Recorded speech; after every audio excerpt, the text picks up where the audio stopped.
மேலே புகார் கொடுத்த அந்த நெக்கிகா வந்து தற்போது வரைக்கும் தலைமுறையில் இருக்காங்க.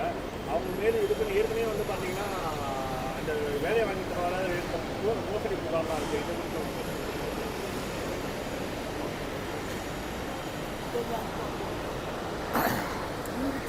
அவர் மருத்துவர் அல்ல, அவர் ஒரு PhD முடித்தவர் என்று தெரிய வருகிறது. டாக்டர் நிகிதா என்பவர். அவருடைய குடும்பத்தினர் மீதே பண மோசடி வழக்கு இருப்பதாகவும் இப்போது ஊடகங்களில் செய்திகள் வந்து கொண்டிருக்கின்றன. அவருடைய இந்த நடவடிக்கைகள் குறித்து புகார் பெற்று உரிய விசாரணை நடத்த வேண்டிய தேவை உள்ளது. அவர் அந்த கோவிலுக்கு நகையை கொண்டு வந்தாரா என்கிற சந்தேகம் இப்போது எழுப்பப்படுகிறது.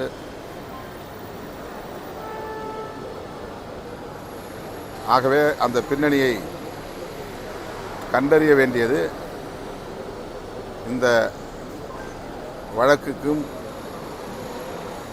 அவசியமானதாக தெரிகிறது. அவருக்கு உயர் அதிகாரிகளின் ஆதரவு இருப்பதாகவும் சொல்லப்படுகிறது. ஆனால் நீதிமன்றத்திலே அரசு தரப்பில் அது மறுக்கப்பட்டிருக்கிறது. இதுபோன்ற கேள்விகள் அவரை சுற்றி ஏராளம் எழுந்திருக்கிற சூழலில் தனி வழக்காக பதிவு செய்து அவரை விசாரிக்க வேண்டியது அவசியமாக இருக்கிறது.